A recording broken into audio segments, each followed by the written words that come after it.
Looking at the void in myself and feeling what's missing. Better watch the way you're going, better go in the right direction. In the moment you stressing, but you gon' be counting blessings. And I know that for certain. Keep on working, open curtains. Haters swerving cause they ain't ready for your final version. Whoa. I'm never gonna give up.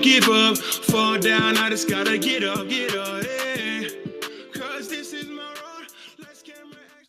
You're listening to the Tom Ficklin Show on WNHH-LP 103.5 FM, your home for community radio.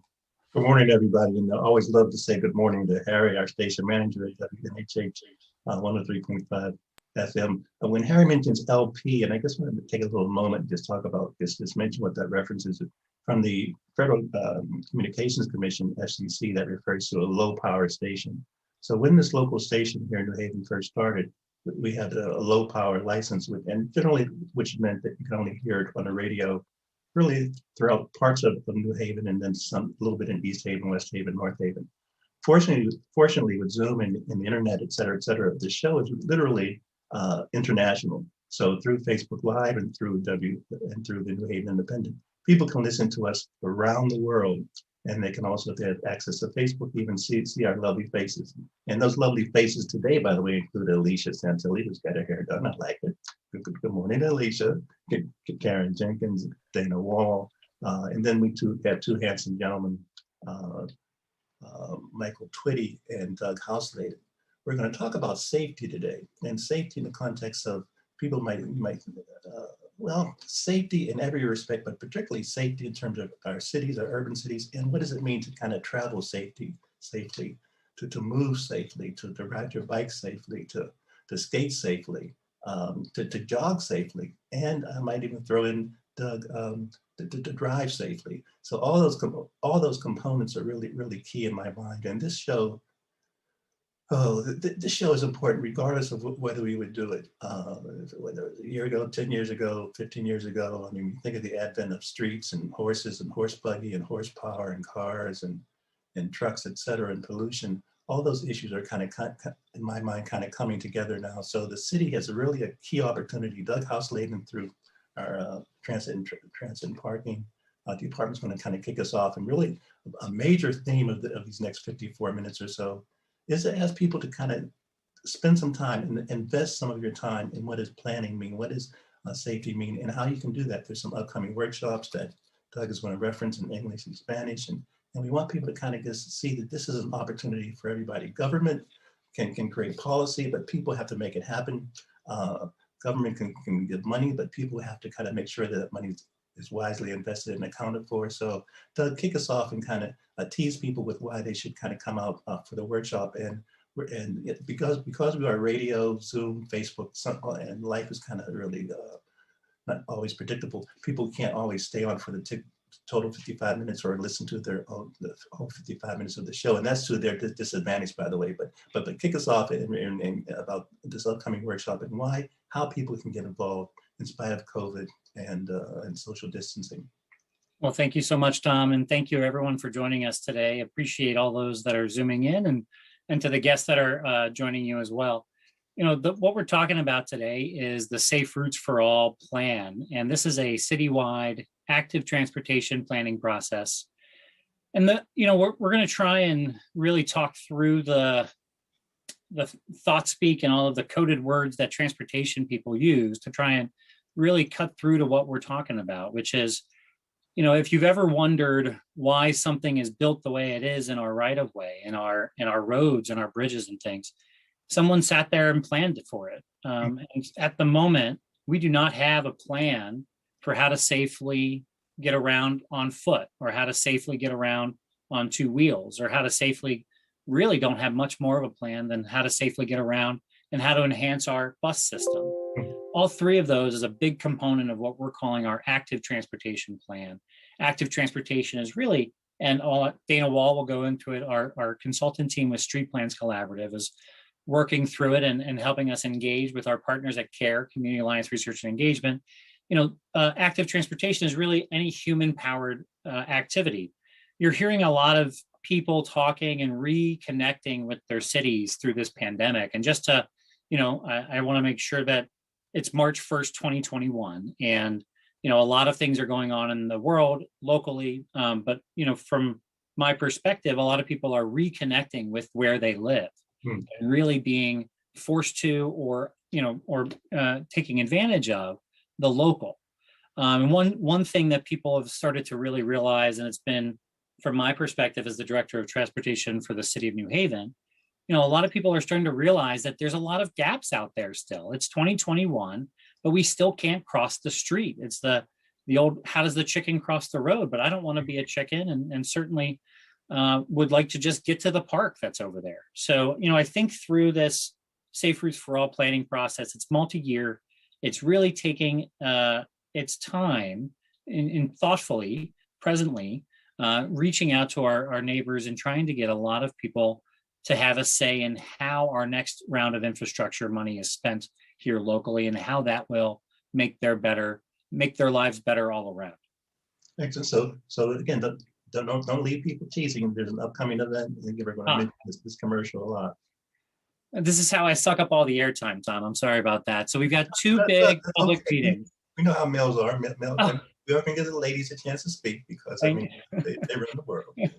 I appreciate that. And so, that's a great point. We have two big public meetings.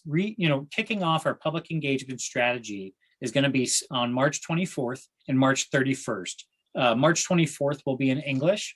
March 31st will be in Spanish. At that meeting, our team will give a big project update and talk about the next 3 to 4 months of how the plan is coming together, how people can have input, and how we can have residents take lead in having a say in how their infrastructure is planned for. Thank you for that reminder. No problem. We're going to continue to mention that throughout the show, and a lot of information will be provided on Facebook and social media, etc. And Alicia and Karen and Mike, before I come to you, I just want to bring in Dana Wall. And Dana represents Street Smarts, and I kind of love the fact that we're just not reinventing the wheel. We have people that have done this in other cities. Yes, cities are different, but there's also things that you can learn from your national, international exposure and being involved with communities. So Dana, kind of share a little bit about why you've been able to tolerate Doug and myself and Alicia and the rest of the crew in terms of the client. And I mean, money can kind of help, of course, but again, personal relationships are very important also. And I've been really impressed with how you and Mike Leiden, your key principal, have really kind of held our hand and provided us with some really sincere guidance. Yeah, definitely. Thanks, Tom. And thanks for having me on. So my name is Dana. I am the senior project manager working on this effort with, like Tom mentioned, our principal, Mike, who could not be here today, but he's just returning from paternity leave. So our company street plans, like Tom mentioned, we have done these sorts of active transportation plans. So whether that's specifically planning for bike infrastructure or pedestrian infrastructure, transit, or a combination of all three, we've done these plans across the country. And, we've done them in a variety of cities, a variety of scales and contexts. And so we definitely do bring some, national standards and national expertise, I think, to New Haven to really try to get, the bike and pedestrian and transit access infrastructure kind of up to speed. But we have also been working in New Haven for several years now. I believe, since 2017, we initially worked on some concepts for a downtown transportation plan, which did include a lot of these types of projects that we're talking about now, like bike lanes and, pedestrian safety at intersections. And we did kick off this Safe Routes for All overall effort back in 2019 with some pilot projects in 6 of New Haven's neighborhoods.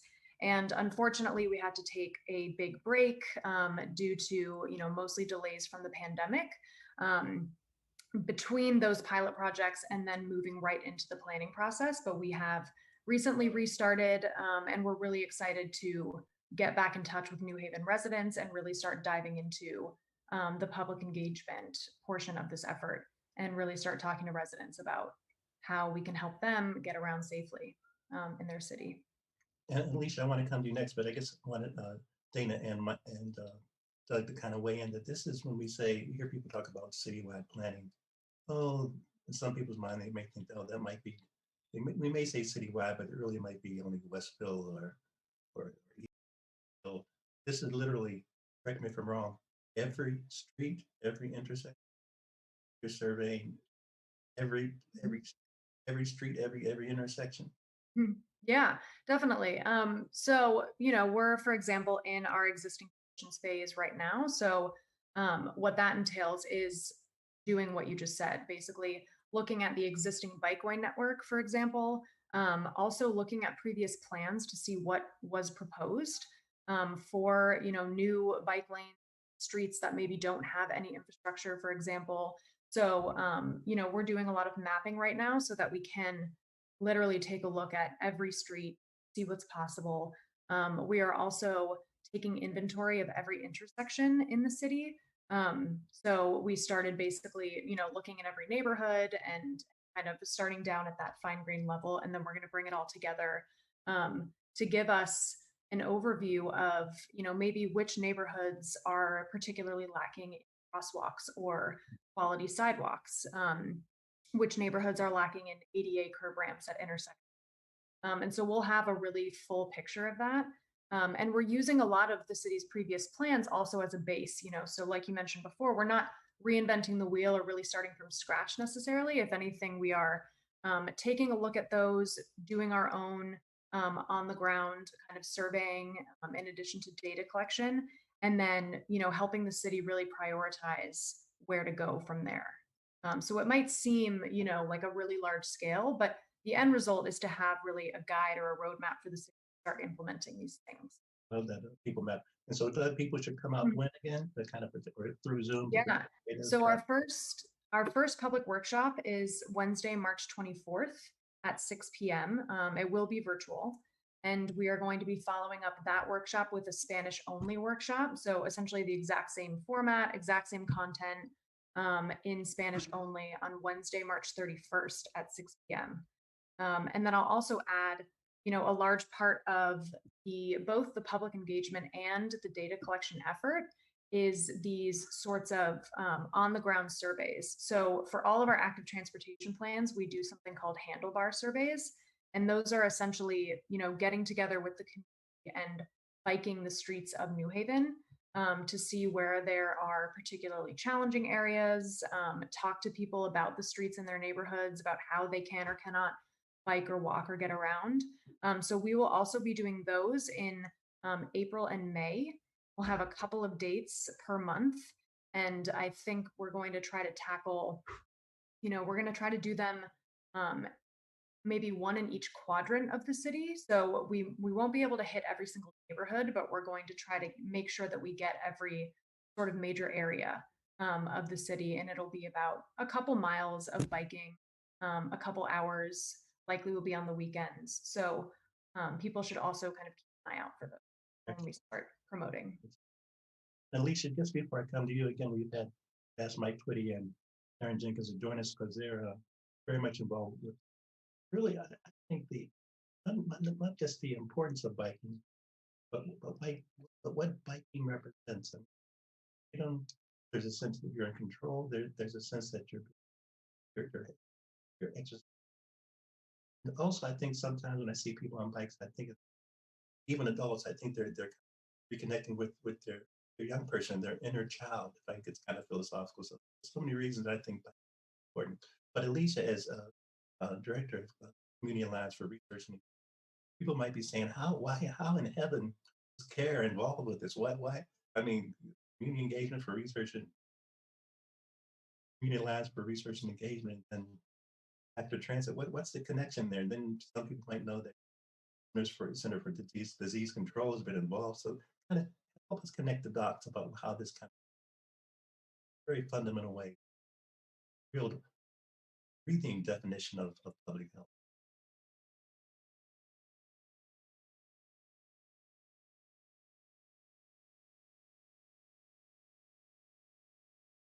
I'm well,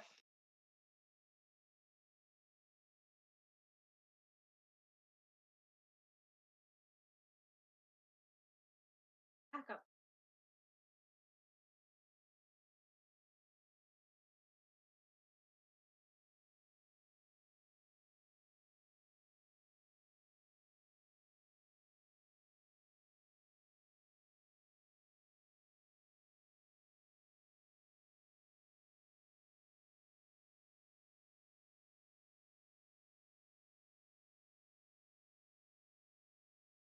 and being more.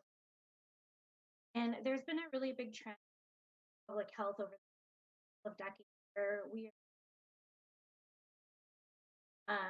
with ourselves to understand,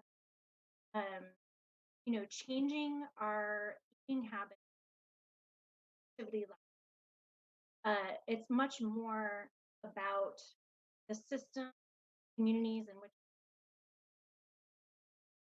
individuals. So if you take that line of thinking, quickly get to active how our allow people. So we're really interested from a health perspective, making sure that people have safe ways to walk around their neighborhood, bike if they so choose, and to take the bus. Even taking the bus is active transit because more of us were participating in mass transit. Typically have to walk approximately 1 minute to a bus stop, 5 to 10 minutes, increasing your. So from a public health perspective, focus on, and we're even seeing this at the highest level. We're actually funded Centers for People to do this work. So even the CDC recognized that we need better healthier. Karen Jenkins is in there. Karen, how are you? Mike, I'm saving you for last. Hold on, because you realize if I turn the mic over to you now, everybody else will. I say that as a brotherly. But Karen, in terms of bike education, adding this more, really helpful for me. People see the paradigm connection, generational connection, for us to change.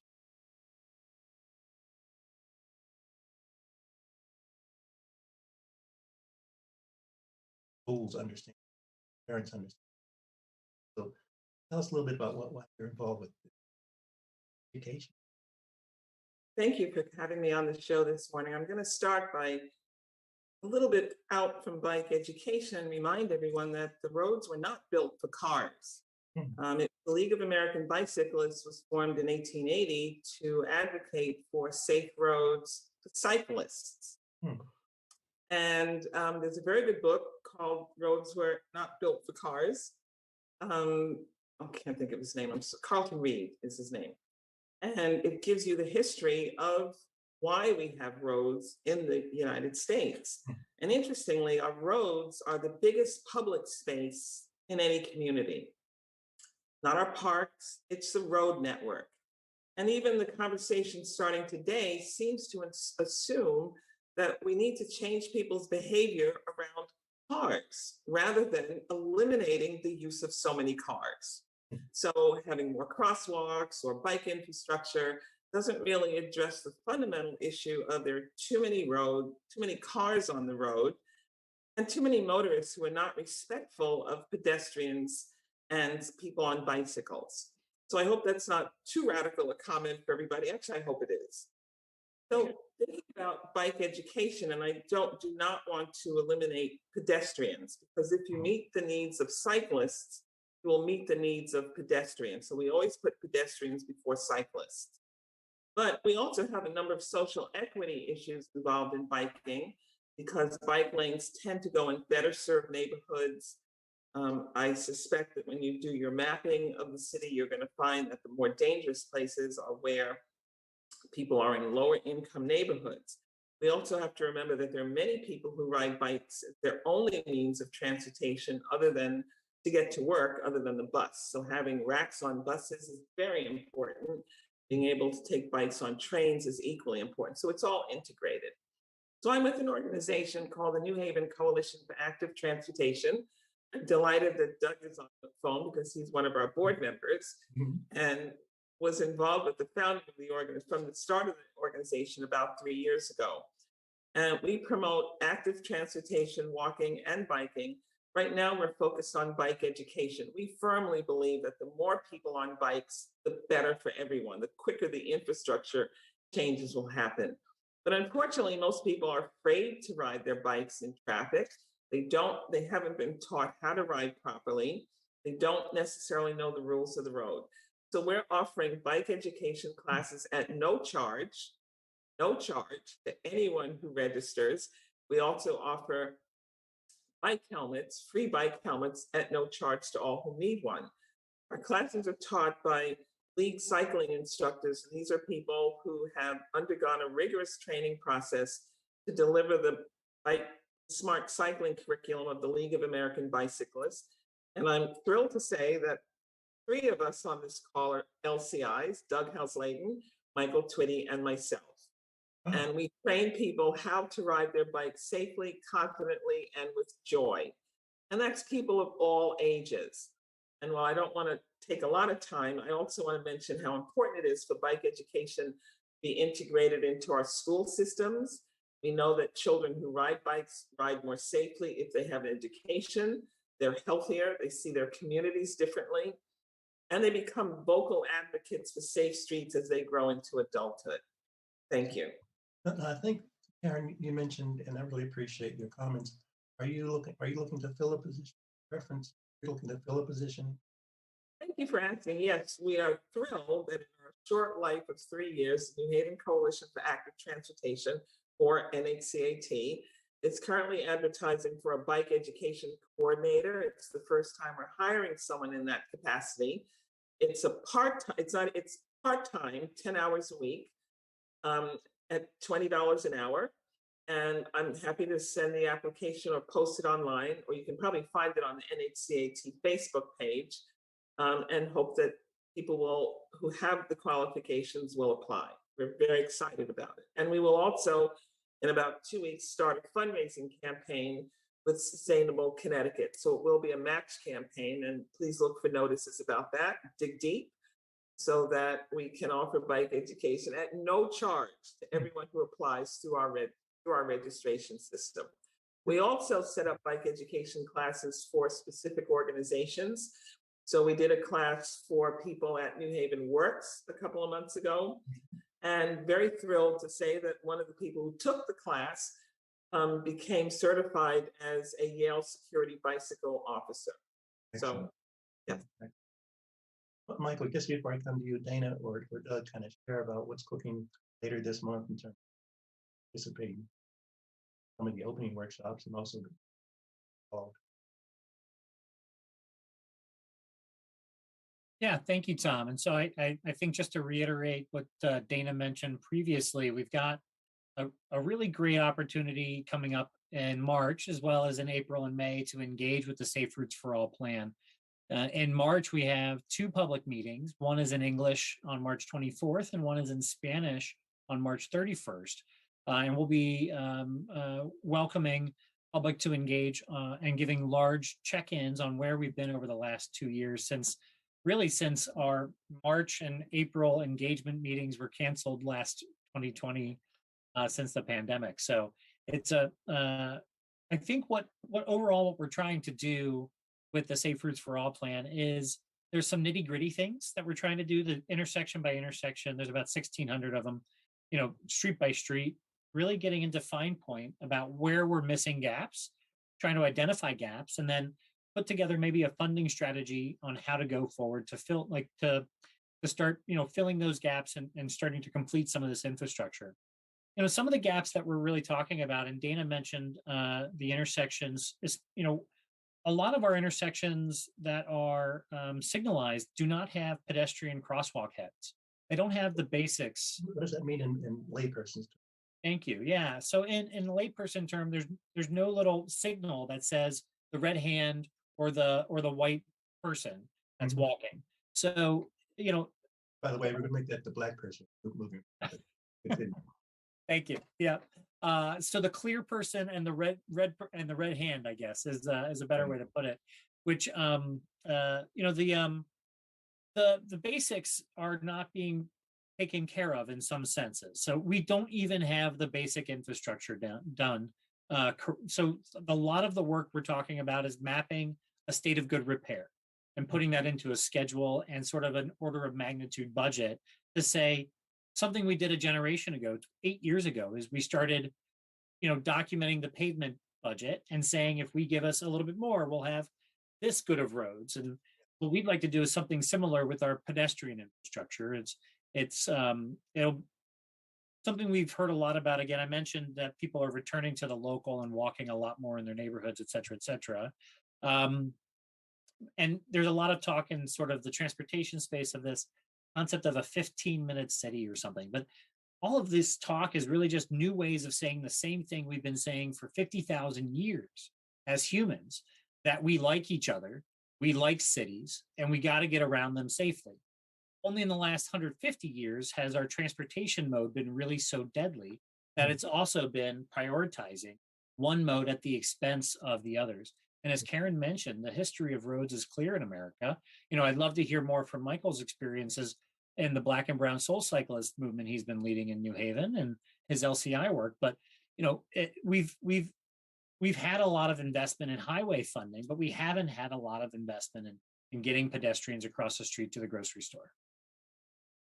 Michael, that's your cue, and I gotta say, I'm jealous of all of the bicycle excursions you've had. Sometimes you even put up on Facebook where you've gone from point A to point B, and I say jealous in terms of trying to find a younger body, kind of play somebody. This is some of the electric bikes for me. They're rather expensive still, but I'm looking at some electric bikes. But tell us about. I mean, it's really remarkable what you've done. Continue to do community awareness, tangible, fun excursions and education, and just talk to us. Well, I guess first let me say it's an honor to be here with you, Tom, on your show for the very first time, and to be amongst this esteemed panel of folks here. I had a relationship with almost everyone, I guess, except for maybe Dana. I don't really know too well, but my biking adventure began maybe a couple of years ago, and it started really through Alicia in the CARE program, actually, where you sort of had to develop a healthy kind of program for some city folks, and it started out to be one thing, but it ended up being a bicycle piece, okay? And on that note, how it sort of transitioned to Black and Brown Soul Cyclists, I started riding maybe 2 years ago more regularly. And then almost every day. I was riding around with a lot of white groups, which were great and a lot of fun. And I never did see a lot of Black folks riding, And so I said, hey, let me put it out there. Maybe someone would want to take a ride one weekend. It was like Labor Day weekend 2 years ago. And I put it out, I expected 5 or 6 people, and like 30, 40 people responded. And I was really surprised. So I had to sort of change like my thought process on that. And that's when I reached out to the bike shops, Devil's Gear with John, Greg, and Bradley Street Bike Co-op with the other John. And they actually volunteered. They came out when I met up with these folks. We were going to do an easy like trail ride, 10, 11 miles. But they came out to tune up bikes, and NHCAT gave out some helmets for us, free helmets. I had to have an incentive to get people out. Secondly, I didn't want any reason to not come out and ride. So that's why I said, bring your bike out of the basement, out of the garage. We'll have some people there to look at your bikes to make sure they're road worthy, so to speak. I called remember we had the green bikes, community bikes. I made a phone call to them. They donated like 15 bikes for free use during those rides. So people didn't really have an excuse to not come out. So it was an enjoyable day. And from that point, that's sort of where we started. Now we can do a ride. There might be 30, 40, or 50 people pre-COVID, and hopefully we can get back to that later. And I'm a casual rider. I'm not a Speedo wearing rider. And so, a lot of our rides, like, look, we'll go to a restaurant and eat outdoors. I like to eat, or we'll go down the trail and hit a rest area off the trail and have a good time, where we try to incorporate other healthy activities, whether it's hiking. Had a group that ride out from New Haven to Brookdale Park and then park their bikes and hike through the woods. So a lot of nice things. And to advance my skills in riding, I connected with Ms. Jenkins, Karen, and it was because of her that I got into the LCI training program, because she was very persistent. Mike, you should do this. Mike, you should do this. And I sort of, one thing led to another, and finally I was able to participate in that training program. It was very worthwhile, along with the class that New Haven Coalition offers as well. I was able to get some of the riders that I was with involved in those classes because, as they said, a lot of them are afraid to ride in the road. They are afraid to ride alone, and they really want to ride more. And so, that brings me to like sort of where we are in New Haven. I work at the New Haven Adult Education Center on the Boulevard, and we have a lot of international students here, which is for citizenship. We have English ESL students here. We have a high school program here and a GED program here. And we have a lot of folks that walk and take the bus. Okay. And some ride their bikes. I mean, it would be nice to have like a bike station here. We don't have one yet, but hopefully we will. We have had a student get hit by a car crossing the boulevard. And so that happens, it happens there. Boulevard is definitely something I'm sure the city will address, sort of that roadway. Really funky, and especially where Congress and Davenport and Washington Avenue meet the boulevard, there's no walk sign there. And that is like a major intersection, and people walk there, they cross the street to catch the bus, they come in here. There should be a walk sign there. And that person, since we're talking about colorism, maybe that person should be green instead of white, black, brown, or whatever. Just green means go usually, right? So you have that. And I know that there's a lot of focus on Whaley Avenue now. As I ride around the city, and I ride everywhere now, every day. I ride to work every day. If it rains, sometimes I'll like get on the bus. I try not to if I don't have to. So I'm very aware of certain areas, and I actually try not to ride down the boulevard as much as, it's a nice little shortcut sometimes, but I just don't do it. On Whaley Avenue, I have to be very acutely aware of sort of what's going on around me, whether it's pedestrians or vehicles that go in and out of those roadways and those. May I chirp in and just to say thank you, Michael, for saying so many things and so that I don't really have to in the sense of the boulevard, because in 2020 there were 4 deaths of pedestrians on the boulevard, and in my tenure going on 8 years now, it's probably over 10 people on one roadway in 3 blocks, and it's it's interesting. Our overall goal with Safe Routes for All is safety. So our goal is the same goal that the city's had since the Complete Streets legislation was passed in 2008. No roadway deaths. But I think it's incumbent upon all of us to kind of, especially folks that look like me, that for those in the radio, I'm a white man. I look a lot like the pedestrian signal, and but as Michael mentioned, there is not one there at that intersection. We got to talk to ourselves about why that is in 2021, where we have 2 major state intersections, State Route 10, Route 1, and we don't have a pedestrian signal, and people keep dying there, and we still don't have it. It's it's, if it weren't true, it would be a tragedy, but it is still going on to this day, and we have to address it. And part of this plan is to put it into the action steps to make things like this all make sense. Sorry to interject, Tom. No, I'm glad you did. And everybody, we have about 20 minutes, so we're going to freelance in a second. So just elaborate on this upcoming workshops.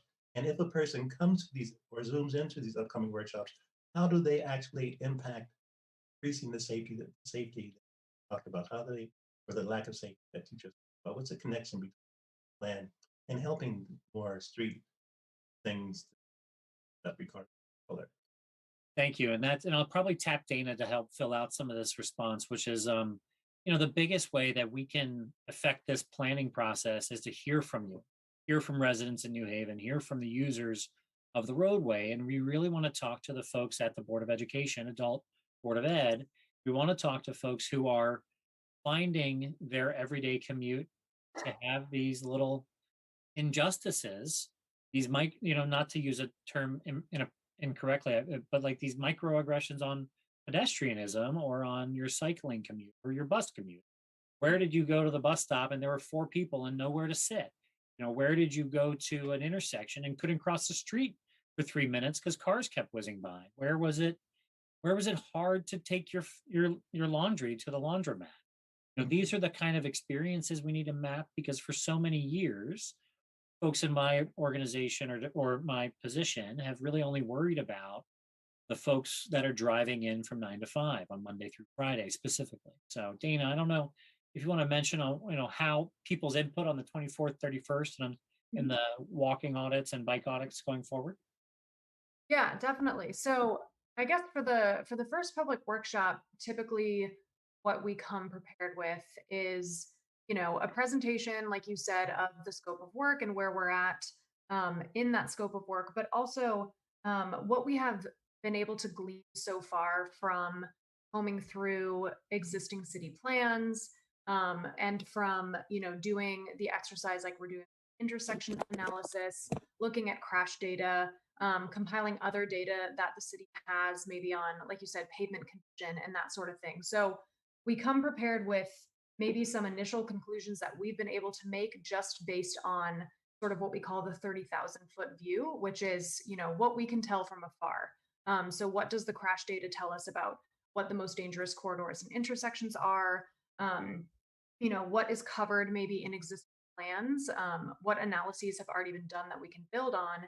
And then basically what we ask the public to do is kind of vet what we've come with. So, confirm that, yes, this is a really dangerous intersection. You need to focus on this, but then also help us fill in what we don't know. So like Doug mentioned, even the most minute of, challenging, intersections that we might not have covered or might not have been addressed in the work so far. And so that basically will, bring to our attention what we need to be looking at. The public workshop discussions might also help us determine what our routes should be for the handlebar surveys. So if we're hearing that, corridors are particularly challenging in this neighborhood and that neighborhood, connecting between these two neighborhoods via biking and walking is really hard. That will kind of help us determine the routes that we're going to take on those bike rides. And then I will just mention, the public engagements or the public workshops are sort of these, one-time gatherings. We will be doing a series of them over the course of the effort, but we are also creating a website. So it will be saferoutesforall.com. And on that website, we will have other ways that people can pop in and give us feedback that can't maybe attend the virtual workshops. So we could have, things like an online survey. In the past, for other plans, we've done online mapping where you can literally go onto the website and click somewhere on a Google map and kind of type in a comment. So if you type on a particular intersection and say, this has been really difficult to cross, et cetera, that will all be stuff that we will keep in the website. And then also, I'll also mention just keeping up with our Facebook page. So we will be posting all of the public engagements on there, as well as just general plan updates. And so that's facebook.com/saferoutesforall. Or if you just happen to be on Facebook and you search Safe Routes for All. Excellent. And again, after I just want to ask Lisa a question, but you answer. But Alicia, just hearing Dana talk, it seems to me that's real life research that we're this is when we talk about the Community Alliance for Research and Engagement. This is what we're up to. Yeah, the data collection. We've done a few things. Obviously, the type of data collection, hyper focused on, creating this. But we've done some other things where we tried to collect some, understand, like really specific, to really understand. So, whether or not they liked it, safer. So yeah, I mean,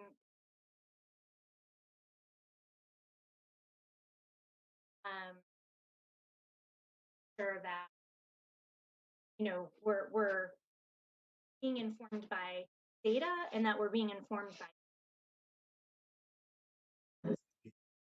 And Karen, I do have a specific question for you because May is a big month, and you're going to come back and even tell me more about what you're involved with within May. Uh, but Doug or Dana, reference See Click Fix. I think it seems to me that's a tool still can be useful to us 24/7, 365.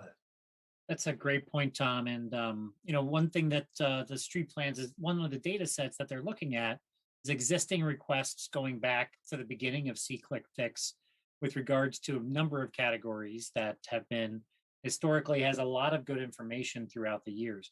And so one new category we've created for the Safe Routes for All process is it's called Safe Routes for All, where we're trying to invite people and internally when we think that something should be kicked up to the plan, we can also recategorize this Safe Routes for All category. So people can use See-Click Fix to give us their input on where the missing gaps for their infrastructure are. So I thank you, Tom, for that opportunity too. And that'll be all referenced on the saferoutesforall.com pretty soon.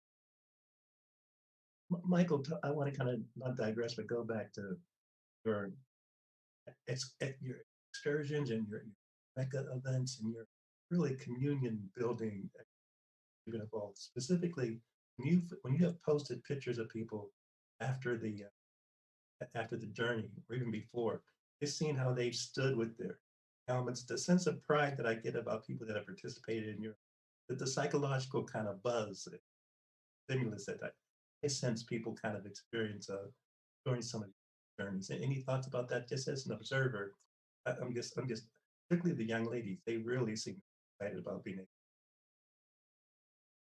to exercise their, I'll express my sex, exercise their beauty. Mhm. Well, yeah, it's a great feeling. You know what I mean? To see so many folks have such a good time, because really that's all they're looking for, a clean, healthy way to have fun. And the ability to get out and ride in the town that they live in. And so they are enjoying it. And that's what I hear. They're like, oh, I'm so glad I got out. I feel so good. Now there are so many sort of like feeder groups now that have started from that original group. Like we have the Black Girls Do Bike, New Haven now, and you have the Connecticut urban cyclist guys with Cedric and stuff, a few other folks that sort of started their little side groups, which is perfect. So we want to continue to get this message out that it is not only fun, but it's healthy to ride. So I enjoy it because I try to get more and more people out to ride. Let me just talk about a couple of things that were just mentioned. Sure. Data collection is great and we need data collection, right? But then it comes down to implementation, right? We know that this is such a long process, city planning, and hopefully more people don't have to die in these Black and brown neighborhoods before we say, okay, let's put that walk sign up at that corner. But now I understand there may be a problem because it's state and city sort of meeting in one. I don't know if there's as you said, it's a state road as opposed to a city road. So therefore there could be some heads bumping, which is maybe why there is no walk sign at that corner. And then getting the message out. So we already know that there have been problems with getting the COVID technology message out. So how are you going to get that message out to people that really need to hear it? How is that going to come? Are you just going to say, go to our website, we're posting this, that, and the other, but they may not have access to that. We have so many students that don't have access to what's going on with Google Classroom. I can only imagine that means they don't have internet in their house.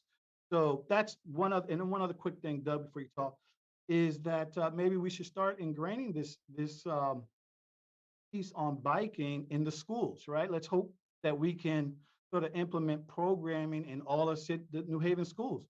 Find some money to get these bikes to these kids and find someone to teach these as almost like a SEL kind of like class, where it could be ingrained in their psyche that this is a good thing to do.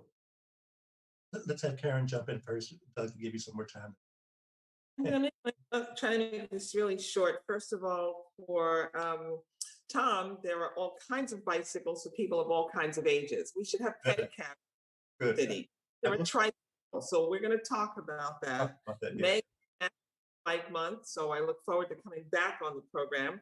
I also want to mention that it was thanks to Mike that the NHCAT filled its classes this summer, because as his group grew and grew, he kept telling people about our bike education classes and they filled. and they were diverse by race, by income. We were so thrilled. And our bike education classes, as I said before, the number will expand, and there is no charge for the classes. So I want to thank Mike for that, and also Doug for all the work he's done.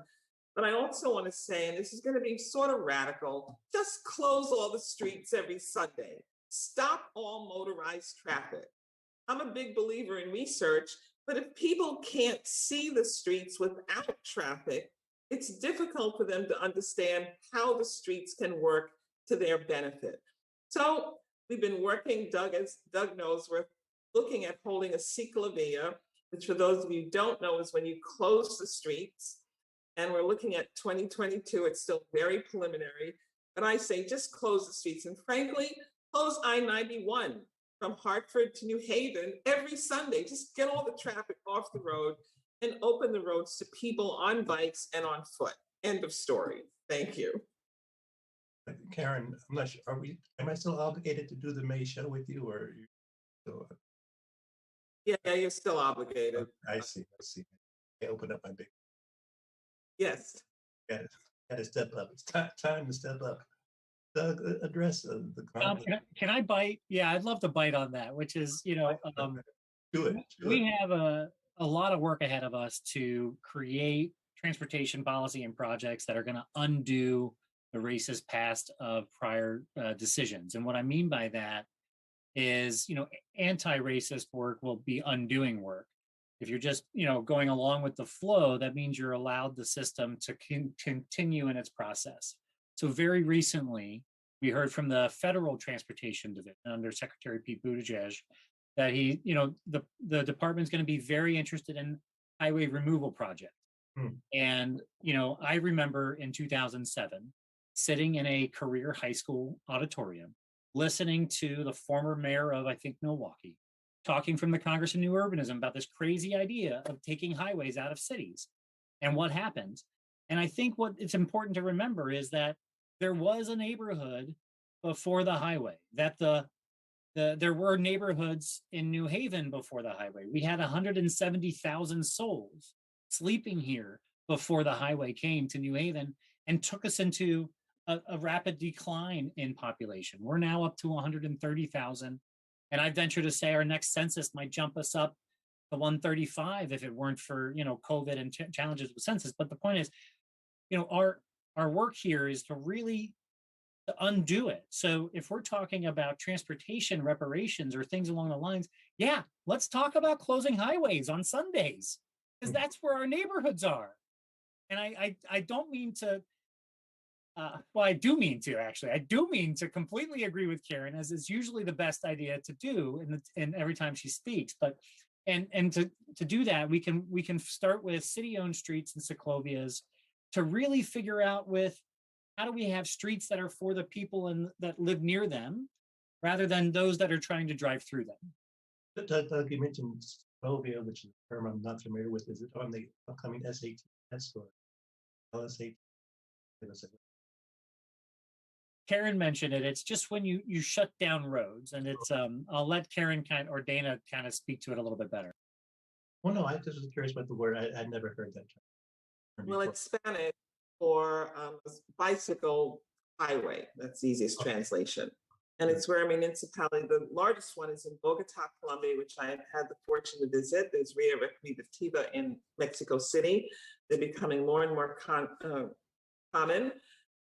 New York City has been running summer streets, but it's a process of closing a circuit, hopefully a round circuit. The round is not quite the right word, where people can enter into it in any direction.